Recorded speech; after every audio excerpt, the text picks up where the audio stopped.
वन्दे सरस्वतीं देवीं वन्दे सरस्वतीं देवीं वीणा पुस्तकधारिणी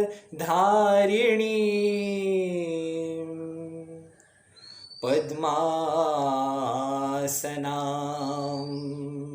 शुभ्रवस्त्रां कलाविद्याप्रदायिनी वन्दे सरस्वतीं देवीं वन्दे।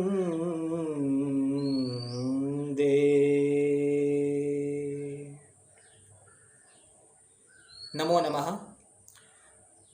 गुरुजनेभ्यश्च प्रणामः। हीरक महोत्सव निमित्तम् आयोजितायाम् अस्यां व्याख्यानमालायां लब्धावसरोऽहम् आत्मानं धन्यं मन्ये। एतदवसरप्रदानार्थं संस्कृतविभागप्रमुखायै अन्यसहकारिभ्यश्च धन्यवादान् प्रदाय ढापरे कुलोत्पन्नोऽहं मेहेरालोकः मद्व्याख्यानमारभे। सरस्वती विद्यादात्री, कलादात्री, ज्ञानदात्री सरस्वती। अस्याः देव्याः सरस्वत्याः आभूषणानि नाम अस्माकं भारतीयसंस्कृतेः मूलतत्त्वानि सन्ति इति मन्ये। श्वेतवस्त्रं शुभतायाः, पावित्र्यस्य, कल्याणस्य प्रतीकं, शान्तेश्च प्रतीकं। कमलं नवसृजनस्य, नवनिर्मितेः प्रतीकं, अलिप्ततायाश्च प्रतीकं। वीणा नादब्रह्म प्रतीकं। पुस्तकञ्च प्रतीकम् अस्माकं ग्रन्थानाम्, अस्माकं हस्तलिखितानां, यानि अस्माकं विद्याशास्त्रकलात्मिकायाः भारतीयज्ञानपरम्परायाः आधारस्तम्भसदृशानि वर्तन्ते। हस्तलिखितं। हस्तलिखितं नाम हस्तेन लिखितं। न मामि अर्थात् नेशनल मैन्युस्क्रिप्ट मिशन अथवा नेशनल मिशन फॉर मैन्युस्क्रिप्ट इत्यनया संस्थया हस्तलिखितस्य व्याख्या निष्ठिता अस्ति। तद्व्याख्यानुसारम् अत्र समयत्रयं वर्तते। प्रथमसमयः ग्रन्थः हस्तेन लिखितः स्यात्, न मुद्रितः। ग्रन्थलेखनार्थम् उपयुज्यमानं लिप्यासनं नाम यस्मिन् स लेखः लिखितः तद्भिन्नप्रकारकं वर्तते। स लेखः कागदोपरि स्यात्, तालपत्रे वा स्यात्, भूर्जपत्रे वा, चर्मणि वा, वस्त्रे वा, ताम्रपटे वा, मृन्निर्मितेष्टिकायां वा स्यात्, तद् हस्तलिखितमेव। द्वितीयसमयः न्यूनातिन्यून 75 वर्षेभ्यः पूर्वं तल्लिखितं स्यात्।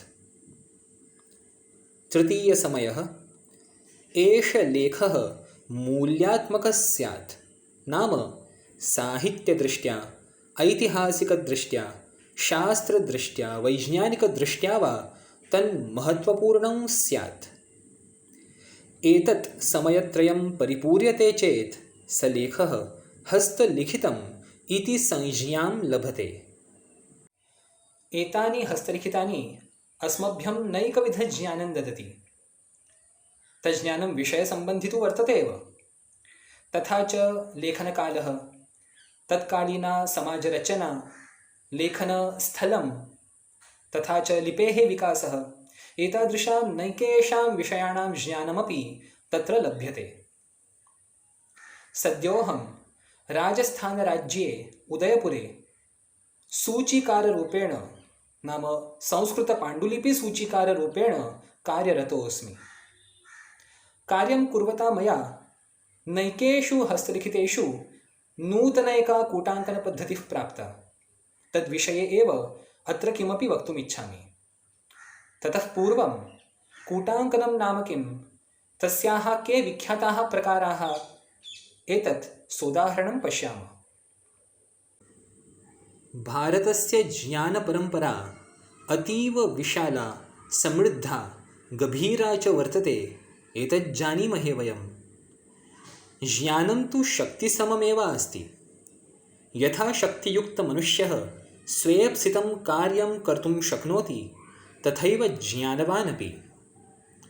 परन्तु शक्त्याधिक्यं वर्तते चेत् तस्याः उत्तरदायित्वमपि तावदेवाधिकं वर्तते।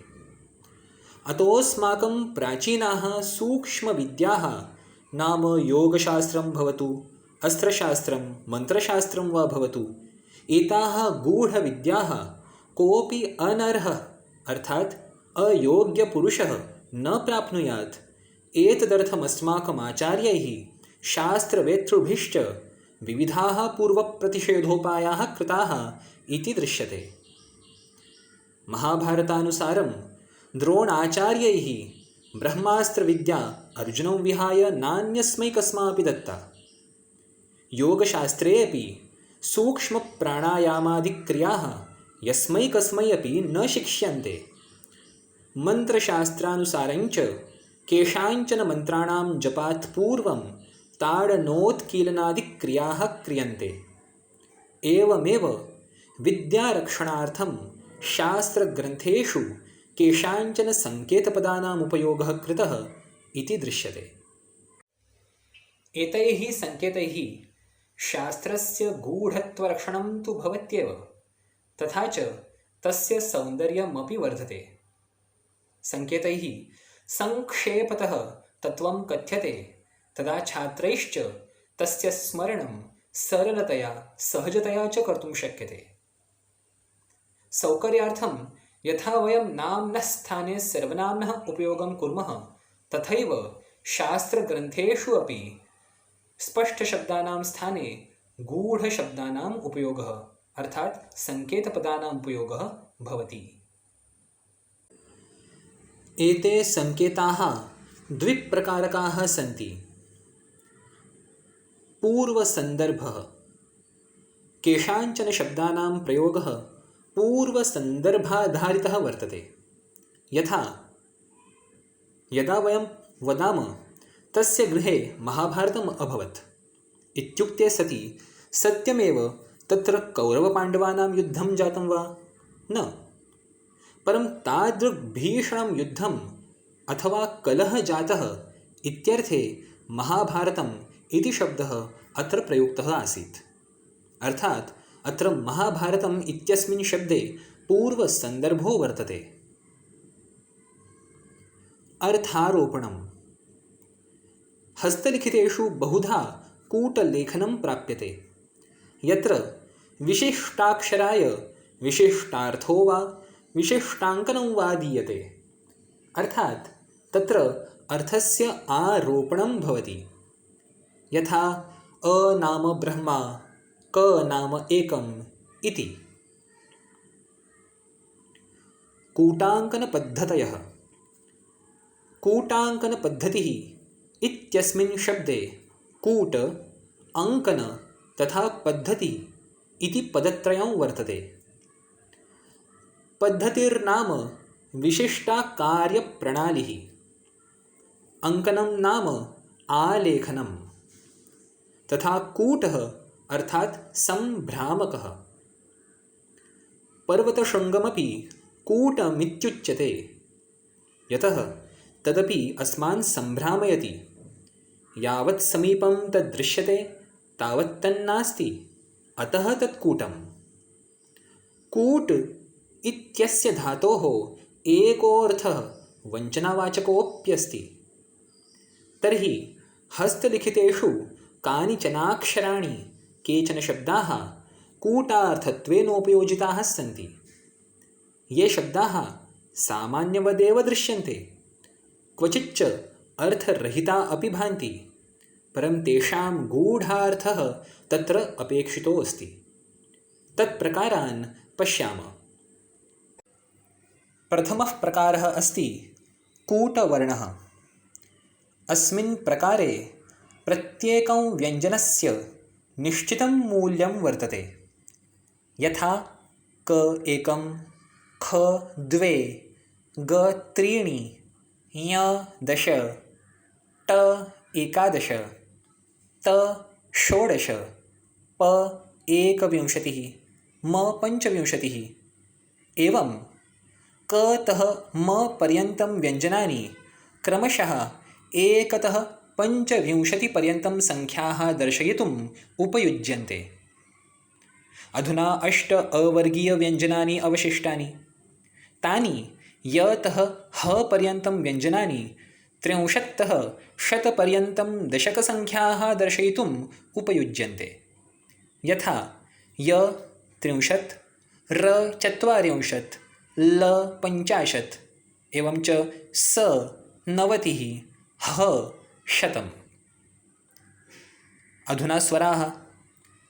अचामुपयोगः नाम अच् प्रत्याहारे ये स्वराः सन्ति तेषामुपयोगः एकतः अन्त्यपर्यन्तम् अर्थात् 10 इत्यस्याः संख्यायाः 16 घातपर्यन्तं पूर्णवर्गसंख्यानां कृते क्रियते। अस्वरस्योपयोगः एककदशमस्थानयोः कृते वर्तते। ईस्वरस्य 100,000 ऊस्वरस्य 10,000 तथा लक्षम् इत्यनयोः कृते। एवमेव अग्रेपि ज्ञातव्यम्। अधुना अस्य व्यावहारिकमुदाहरणं पश्यामः। ग अर्थात् ग व्यञ्जनं गुणितम् अ।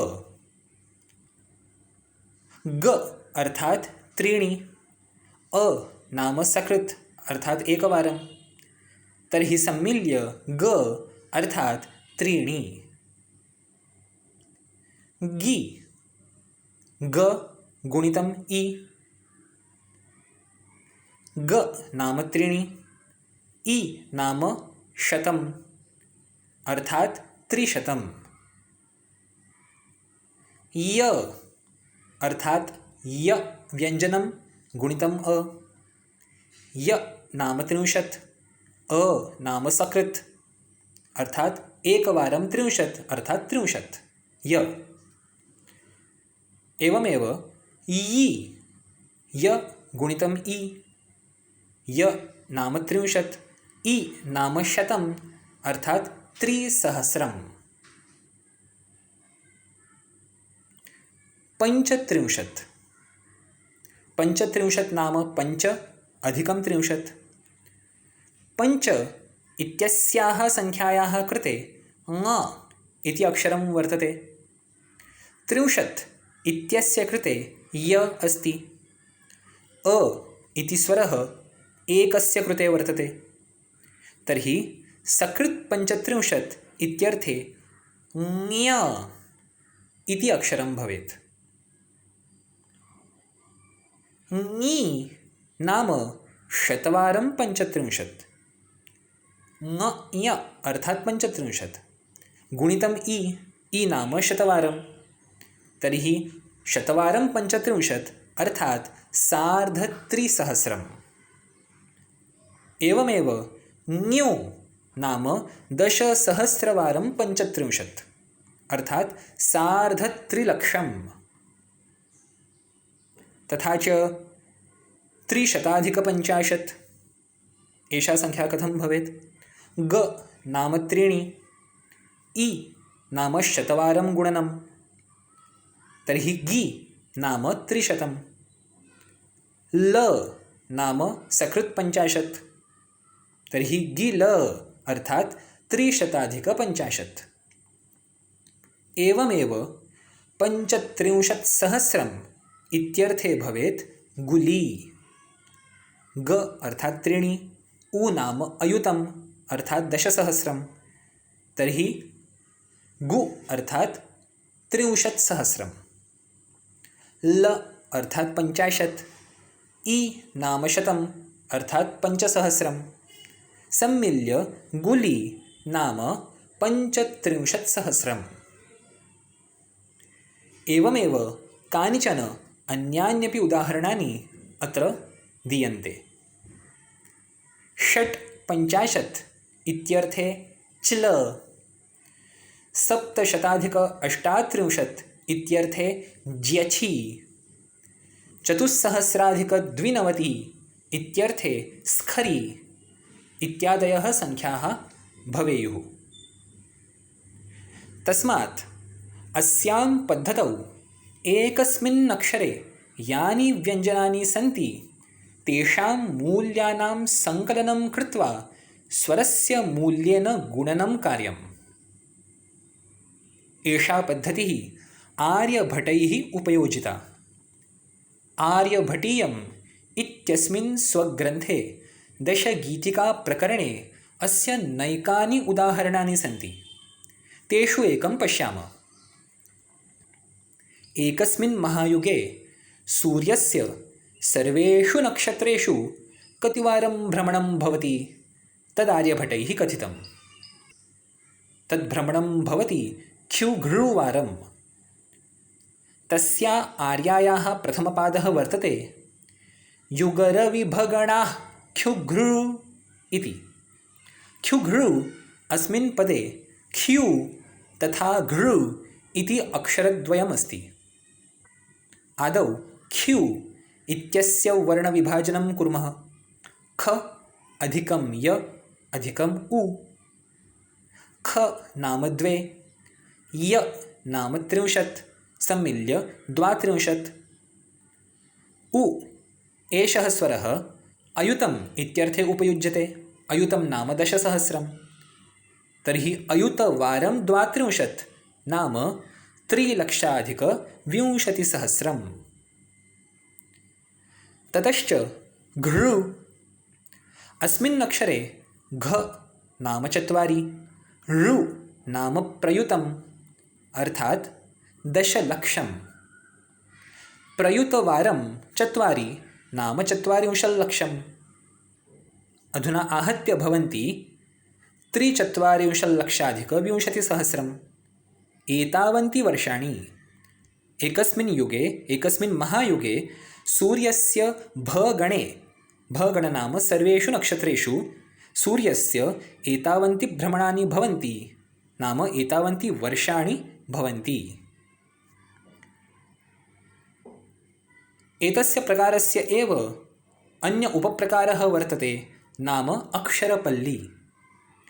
केरलप्रान्ते लिखितेषु हस्तलिखितेषु पृष्ठसङ्ख्यां दर्शयितुम् अयं प्रकारः उपयुज्यते। 1 इत्यस्य कृते न इति अक्षरमस्ति। एवमेव न, न, ञ, स्क्र, झ्र 1 तः 5 पर्यन्तं। 6 तः 10 पर्यन्तं वर्तते ह, ग्र, प्र, द्रे, म। अधुना 20 तः 100 पर्यन्तं संख्यानां कृते थ, ल, प्त, ब, त्र, लि, च, ण, ञ। तर्हि केरलप्रान्ते अयं प्रकारः बहुधा उपयुज्यते। द्वितीयः प्रकारः वर्तते कूटशब्दः। विशिष्टशब्दः सूचकत्वेन उपयुज्यते अस्मिन् प्रकारे। भूतसङ्ख्याः इत्येनं प्रकारम् अस्मिन् गणयितुं शक्यते। भूतसङ्ख्यानां प्रयोगः हस्तलिखितानां पुष्पिकासु प्राचुर्येण प्राप्यते। तत्रायं प्रकारः संवत्सरसङ्ख्यां कथयितुम् उपयुज्यते। अस्मिन् प्रकारे कस्या अपि सङ्ख्यायाः स्थाने कोऽपि तत्सङ्ख्यायाः सूचकशब्दो वर्तते। यथा ख नाम अन्तरिक्षम्। अन्तरिक्षम् अर्थात् किम्? अन्तरिक्षम् अर्थात् रिक्तस्थानम्। अतः शून्यम् इत्यर्थे खम् अथवा तद्वाचका अन्ये शब्दाः वा प्रयुज्यन्ते। एवमेव नेत्रे द्वे, हस्तौ पादौ कर्णौ अश्विनौ च द्वौ। अतः द्वे इति संख्यायाः कृते पूर्वोल्लिखिताः नेत्रादयः शब्दाः तेषां पर्यायनशब्दाः वा प्रयुज्यन्ते। कामक्रोधादयः रिपवः षट्, कार्तिकेयस्य आननानि षट्, कटुमधुरादिरुचयः षट्, वेदाङ्गानि च षड् वर्तन्ते। अतः रिपुः रुचिः आदिशब्दाः षड् इत्यर्थे प्रयुज्यन्ते। अधुना अस्य हस्तलिखितेभ्यः प्राप्तानि कानिचनोदाहरणानि पश्यामः। शाके नेत्राङ्कषड्भू। शाक नाम शकसंवत्। नेत्राङ्कषड्भू, नेत्र नेत्रे नाम द्वे, अङ्क अङ्काः 9 सन्ति, षट् ततश्च भूः भूः एक एव, द्वे 9 षट् एकम्। अधुना अत्र नियमः प्रयोक्तव्यः। नियमोऽस्ति अङ्कानां वामतो गतिः, अर्थात् अङ्काः विलोमक्रमेण उच्चार्यन्ते। अतः संख्या प्राप्ता 1690। अन्यदुदाहरणं भूसप्तसप्तेन्दुमिते। एतत्तु अतीव सरलमुदाहरणमस्ति। भू एका, सप्त सप्त, इन्दु नाम चन्द्रः, सोऽपि एकः, अर्थात् 17,17,170। कैश्चिल्लिपिकैः स्वकीयं वैशिष्ट्यम् अत्र प्रदर्श्यते। एतस्यैव एतत् तृतीयमुदाहरणम्।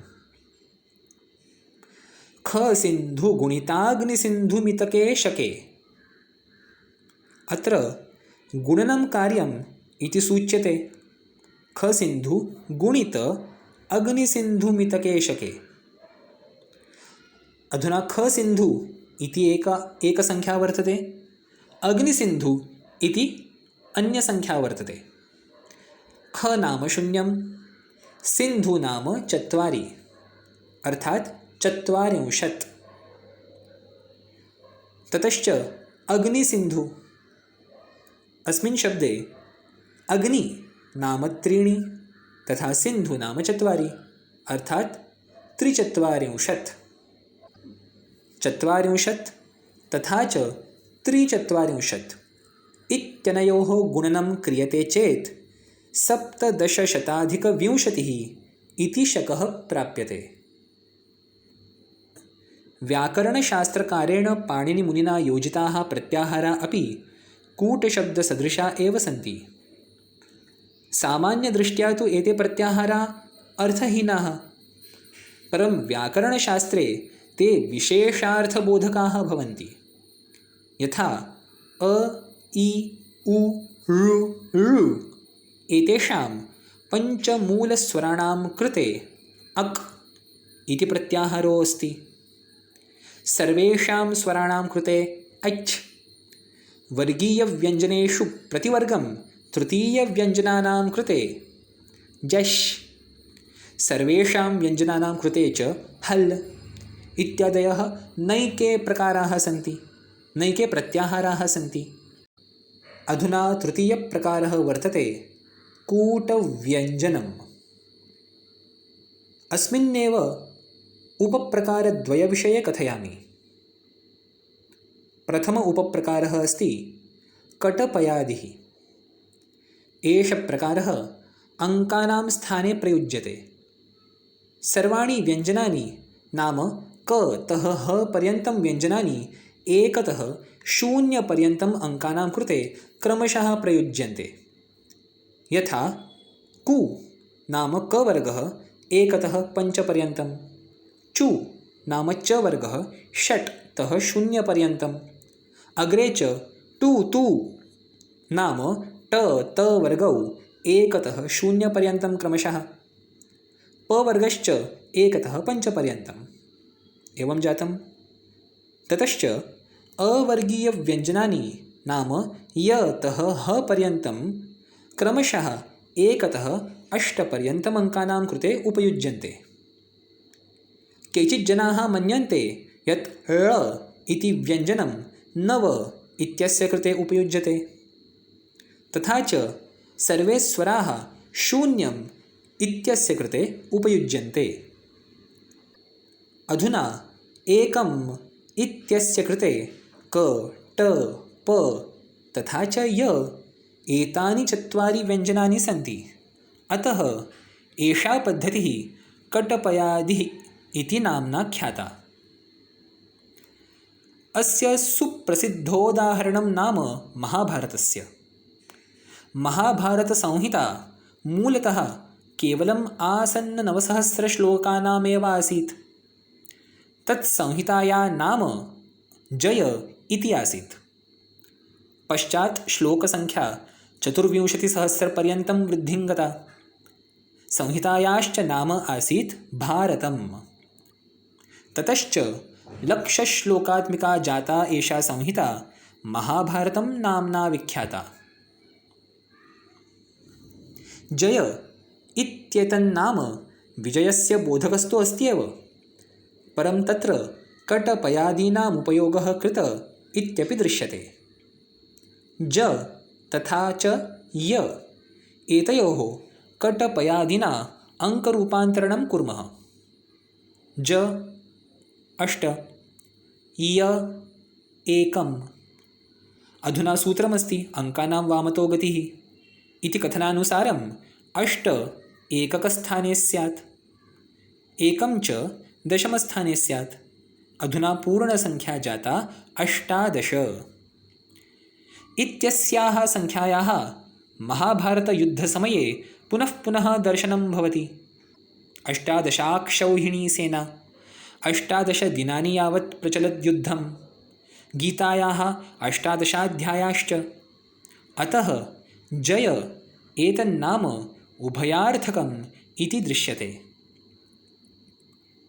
एतेषां कटपयादीनामेव उपयोगः वररुचिविरचितचन्द्रवाक्येषु अपि कृतो अस्ति।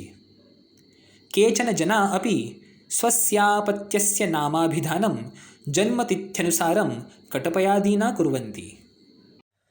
अस्य द्वितीय उपप्रकारो वर्तते पर्यायव्यञ्जनम्।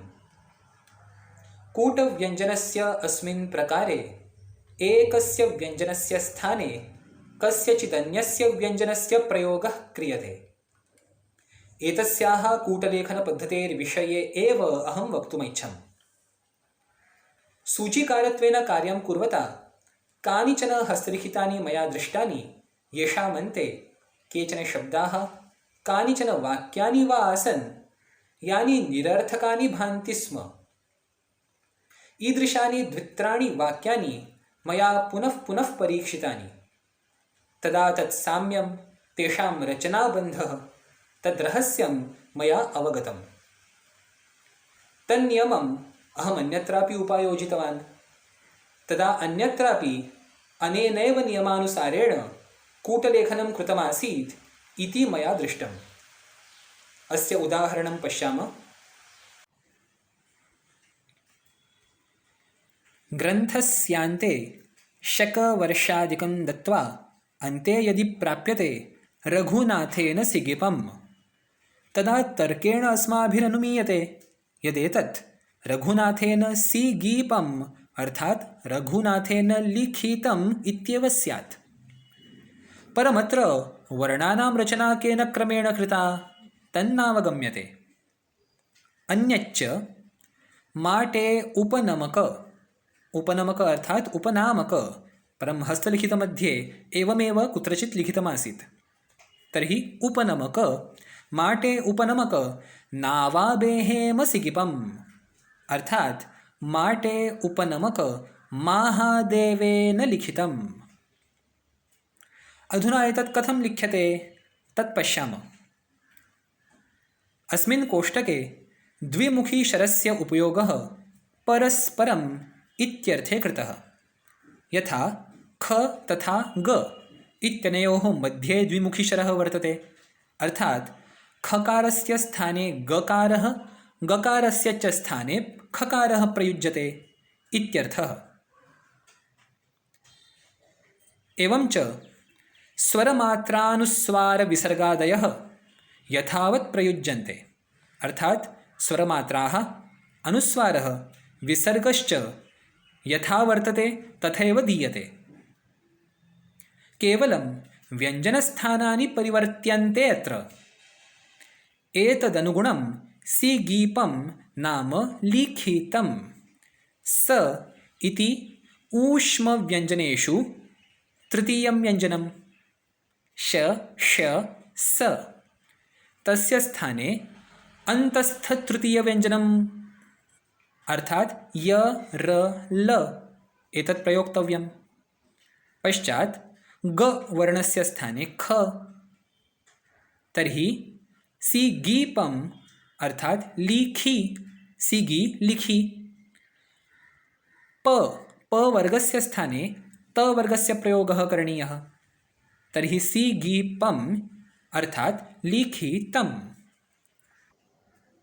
अधुना नावाबेहेम अर्थात् महादेवेन एतत् कथं जातं पश्यामः। न अर्थात् त वर्गस्य पञ्चमव्यञ्जनं, त वर्गस्य स्थाने प वर्गस्य व्यञ्जनं प्रयोक्तव्यम्, अर्थात् म, तर्हि ना इत्यस्य भवेत् मा। द्वितीयं व्यञ्जनमस्ति वा, व अर्थात् चतुर्थम् अन्तस्थव्यञ्जनं, तर्हि तस्य स्थाने चतुर्थम् ऊष्मव्यञ्जनं प्रयोक्तव्यम्, अर्थात् श ष स ह, अर्थात् मा हा। तृतीयं व्यञ्जनं वर्तते बे, ब प वर्गस्य तृतीयव्यञ्जनं, तस्य स्थाने त वर्गस्य तृतीयव्यञ्जनं द प्रयोक्तव्यं, बे अर्थात् दे, मा हा दे। चतुर्थं व्यञ्जनं हे ह, वकारस्य स्थाने हकारः भवेत्, तर्हि हकारस्य स्थाने वकारः भवेत्, अर्थात् महादेवे। पञ्चमं व्यञ्जनं म, नकारस्य स्थाने मकारः भवेत्, तर्हि मकारस्य स्थाने अपि नकारः भवेत्, अर्थात् महादेवेन। एवमेव अन्यदुदाहरणं पश्यामः। माशाशयेम सिगिपम्, म तस्य स्थाने भवेत् तथ दध न, ना। श अर्थात् श ष द्वितीयम् ऊष्मव्यञ्जनं, तस्य स्थाने भवेत् द्वितीयम् अन्तस्थव्यञ्जनं र, अर्थात् नारा। पश्चादस्ति श, प्रथमम् ऊष्मव्यञ्जनं, तस्य स्थाने प्रथम अन्तस्थव्यञ्जनं प्रयोक्तव्यं, य, तर्हि नाराय। ततश्च अस्ति य, अर्थात् च वर्गस्य अनुनासिकं, तस्य स्थाने ट वर्गस्य अनुनासिकं न प्रयोक्तव्यं, तर्हि नारायणे। अन्ते च मकारस्य स्थाने नकारः भवेत्, तर्हि नारायणेन लिखितम्। इमां कूटलेखनपद्धतिमनुसृत्य निर्मिते कूटलेखे प्रायशः सिगिपम् इति पदम् उपलभ्यते। अतो मया अस्याः पद्धतेर्नामकरणं सिगिपं कूटलेखनपद्धतिः इत्येव कृतम्। एतादृशाः नैकाः पद्धतयः भारतस्य विभिन्नप्रान्तेषु तत्तत् काले प्रचलिताः स्युरिति मन्ये। यावदधिकं वयमस्मिन् क्षेत्रे कार्यं कुर्याम तावदेवाधिकं नवनवीनाः कूटलेखनपद्धतयः प्रकाशतामानीयेरन्नस्माभिः। धन्यवादाः। नमांसि।